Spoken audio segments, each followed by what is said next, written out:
এবার আওয়ামী লীগকে আর রাজনীতি করতে দেওয়া হবে না, হুঁশিয়ারি ইশরাক হোসেনের। আরো বিস্তারিত জানিয়ে দিব। এদিকে জাতীয় পার্টির মাধ্যমে আওয়ামী লীগকে পুনর্বাসনের চেষ্টা চলছে, অভিযোগ নাহিদ ইসলামের। এবার গণভোটের প্রস্তুতি নিতে ইসিকে চিঠি দিয়েছে সরকার। এদিকে সশস্ত্র বাহিনী জাতির আস্থার প্রতীক, দাবি তারেক রহমানের। আরো জানিয়ে দিব, এবার গৃহযুদ্ধের এজেন্ডা নিয়ে কাজ করছে সরকার, অভিযোগ জিএম কাদেরের।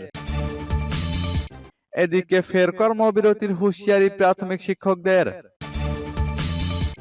এবার জুলাই গণহত্যার দায়ে দণ্ডিতদের সাজা কার্যকরের দাবিতে গণমিছিল করছে এনসিপি। এবং সর্বশেষে জানিয়ে দিব, এদিকে আগামী নির্বাচনের মধ্য দিয়ে বাংলাদেশের নতুন ইতিহাস রচিত হবে, দাবি জামায়াত আমিরের। শুনছিলেন সংবাদ শিরোনাম, এখন বিস্তারিত। তবে তার আগে অনুরোধ থাকবে, এই ভিডিওতে একটি লাইক দিন এবং কমেন্টস করে জানিয়ে দিন আপনি কোন জেলা থেকে বা কোথায় থেকে আমাদের সাথে যুক্ত রয়েছেন। এবং সংবাদের সর্বশেষ গুরুত্বপূর্ণ আপডেট পেতে চ্যানেলটি সাবস্ক্রাইব করে আমাদের সঙ্গেই থাকুন। এবার আওয়ামী লীগকে আর রাজনীতি করতে দেওয়া হবে না, বললেন ইশরাক হোসেন।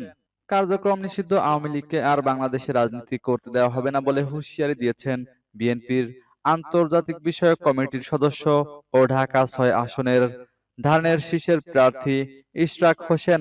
শনিবার দুপুরে কেন্দ্রীয় শহীদ মিনারে মুক্তিযোদ্ধা ও মুক্তিযুদ্ধের প্রজন্মের সমাবেশে এই হুঁশিয়ারি দেন তিনি। ইশরাক হোসেন বলেন, শেখ হাসিনা গুপ্ত সন্ত্রাসীদের ব্যবহার করে নির্বাচন বাধাগ্রস্ত করার চেষ্টা করছেন।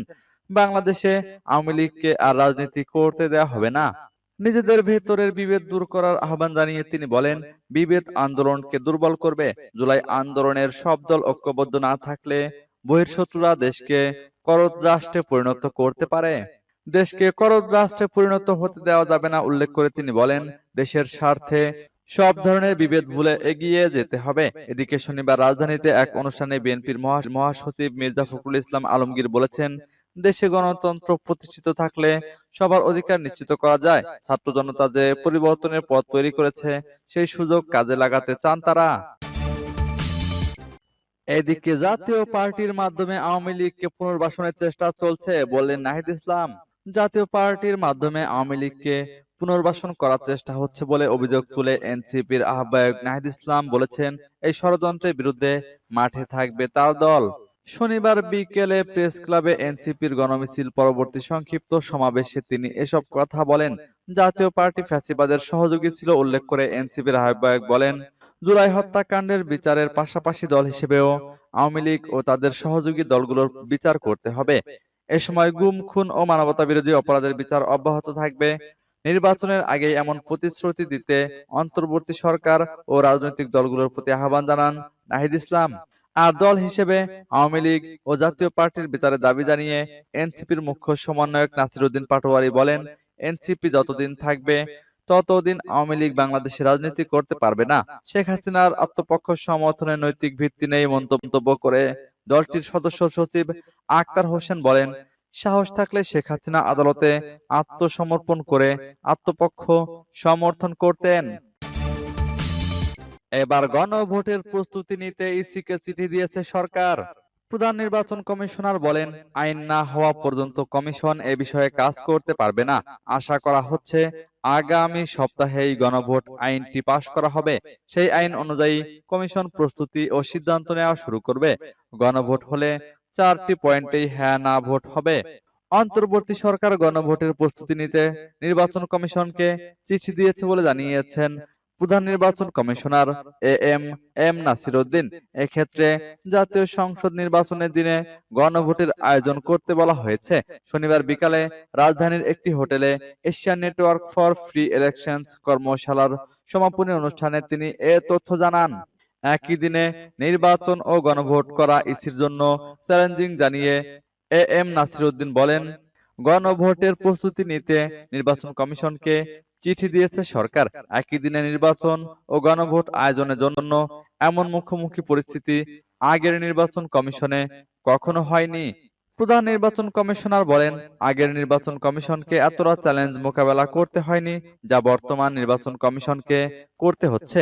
আইন মেনে সব প্রক্রিয়া হচ্ছে, আমাদের দ্বিতীয় কোনো অপশন নেই। এদিকে সশস্ত্র বাহিনী জাতির আস্থার প্রতীক বললেন তারেক রহমান। সশস্ত্র বাহিনীর বলিষ্ঠ ভূমিকা এই বাহিনীকে জাতির আস্থার প্রতীকে পরিণত করেছে। ভবিষ্যতেও এই ভূমিকা অব্যাহত থাকবে বলে আশা প্রকাশ করেছেন বিএনপির ভারপ্রাপ্ত চেয়ারম্যান তারেক রহমান। বৃহস্পতিবার সশস্ত্র বাহিনী দিবস উপলক্ষে তার নিজের ভেরিফাইড ফেসবুক পেজে দেওয়া এক স্ট্যাটাসে এই কথা বলেন তিনি। তারেক রহমান বলেন, সশস্ত্র বাহিনী দিবস উপলক্ষে আমি বাংলাদেশ সেনা ও নৌ বিমান বাহিনীর সব সদস্যকে জানাই আন্তরিক শুভেচ্ছা ও অভিনন্দন। সশস্ত্র বাহিনীর সব সদস্য ও তাদের পরিবারের আমি সুখ, শান্তি ও কল্যাণ কামনা করি। এই দিবসে সশস্ত্র বাহিনীর সার্বিক সাফল্য, উন্নতি ও অগ্রগতি কামনা করি এবং স্বাধীনতা যুদ্ধে সশস্ত্র বাহিনীর আত্মদানকারী শহীদদের মাগফিরাত কামনা করি। তিনি বলেন, 1971 সালের 21শে নভেম্বর মুক্তিযুদ্ধ চলাকালে বাংলাদেশের সামরিক বাহিনী গঠিত হয়। এ কারণে মুক্তিযুদ্ধের অগ্রযাত্রা ও বিজয়ের স্মারক হিসেবে প্রতি বছর 21শে নভেম্বর দিনটি সশস্ত্র বাহিনী দিবস হিসেবে পালিত হয়ে আসছে। এবার গৃহযুদ্ধের এজেন্ডা নিয়ে কাজ করছে সরকার, অভিযোগ জিএম কাদেরের। বর্তমান অন্তর্বর্তী সরকার গৃহযুদ্ধের এজেন্ডা নিয়ে কাজ করছে বলে অভিযোগ করেছেন জাতীয় পার্টির চেয়ারম্যান জিএম কাদের। একই সঙ্গে তিনি হুঁশিয়ারি দিয়ে বলেন, আওয়ামী লীগ ও জাতীয় পার্টি ছাড়া দেশে নির্বাচন হতে পারে না।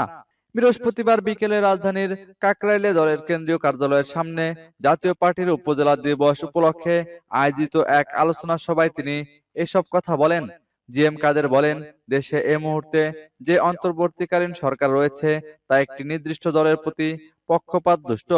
তিনি অবিলম্বে এই সরকারের চলে যাওয়া এবং একটি নির্দলীয় তত্ত্বাবধায়ক সরকার গঠন করার দাবি জানান। জাতীয় পার্টির চেয়ারম্যান দেশের সামগ্রিক পরিস্থিতি নিয়ে উদ্বেগ প্রকাশ করে বলেন, বাংলাদেশের ইতিহাসে এত খারাপ পরিস্থিতি আগে কখনো হয়নি। প্রতিদিন দেশ নিম্নমুখী হচ্ছে। তিনি আরো দাবি করেন, সরকার একটি পাতানো নির্বাচনের দিকে অগ্রসর হচ্ছে এবং এ কারণেই তারা রাজনৈতিক দলগুলোকে ঐক্যমত্যে আনতে ব্যর্থ হচ্ছে। এদিকে ফের কর্মবিরতির হুঁশিয়ারি প্রাথমিক শিক্ষকদের। 3 দফা দাবি আদায়ে অন্তর্বর্তী সরকারকে আলটিমেটাম দিয়েছেন সরকারি প্রাথমিক বিদ্যালয়ের সহকারী শিক্ষকরা। আগামী 29শে নভেম্বরের মধ্যে তাদের সব দাবি দাওয়া মেনে না নেওয়া হলে 30শে নভেম্বর থেকে আবারও দেশের সব সহকারী শিক্ষক অনির্দিষ্টকালের জন্য কর্মবিরতিতে যাবেন। বছরের শেষ প্রান্তে শিক্ষার্থীদের বার্ষিক পরীক্ষা থাকায় এ নিয়ে উদ্বেগ সৃষ্টি হয়েছে। শুক্রবার জাতীয় প্রেস ক্লাবে আয়োজিত সংবাদ সম্মেলন থেকে এ ঘোষণা দেয় প্রাথমিক শিক্ষক দাবি বাস্তবায়ন পরিষদ। সংবাদ সম্মেলনে পরিষদের 5 আহ্বায়কের মধ্যে 4 জন উপস্থিত ছিলেন। তারা হলেন আবুল কাশেম, মোহাম্মদ শামসুদ্দিন মাসুদ, খায়রুন নাহার লিপি ও আনোয়ারুল্লাহ। অসুস্থতার কারণে উপস্থিত ছিলেন না আরেক আহ্বায়ক মোহাম্মদ মাহবুবুর রহমান। সংবাদ সম্মেলনে বলা হয়, 10ই নভেম্বর প্রাথমিক ও গণশিক্ষা মন্ত্রণালয়ের সচিব আবু তাহের মোহাম্মদ মাসুদ রানা সহ ঊর্ধ্বতন কর্মকর্তা ও সহকারী শিক্ষক দাবি বাস্তবায়ন পরিষদের নেতাদের সঙ্গে অর্থ মন্ত্রণালয়ের অর্থ বিভাগের সচিবের আলোচনায় যেসব সিদ্ধান্ত নেওয়া হয় তা সংবাদ বিজ্ঞপ্তির মাধ্যমে জানিয়েছিল সরকার। সেই আলোকে 3 দফা দাবির প্রজ্ঞাপন বা দৃশ্যমান অগ্রগতি না হলে আগামী 30শে নভেম্বর থেকে দাবি আদায় না হওয়া পর্যন্ত পূর্ণ দিবস কর্মবিরতি চলবে। এবার জুলাই গণহত্যার দায়ে দণ্ডিতদের সাজা কার্যকরের দাবিতে গণমিছিল করছে এনসিপি। জুলাই গণহত্যার দায়ে দণ্ডিতদের সাজা কার্যকর এবং দল হিসেবে কার্যক্রম নিষিদ্ধ আওয়ামী লীগ ও দলটির জোট সঙ্গীদের বিচারের দাবিতে গণমিছিল শুরু করেছে জাতীয় নাগরিক পার্টি। শনিবার বিকেল 4:15টায় রাজধানীর ইস্কাটন গার্ডেন রোডের মাথা থেকে এই মিছিল শুরু হয়। মিছিলের নেতৃত্বে রয়েছেন এনসিপির আহ্বায়ক নাহিদ ইসলাম। মিছিলে গৃহপালিত বিরোধী দলের বিচার করো, দল হিসেবে আওয়ামী লীগের বিচার করো, শ্রমিক হত্যার বিচার চাই, ব্যাংক লুটের বিচার চাই, এমন বিভিন্ন লেখা সংবলিত প্লেকার্ড নিয়ে যোগ দিয়েছে দলটির হাজারো নেতাকর্মী।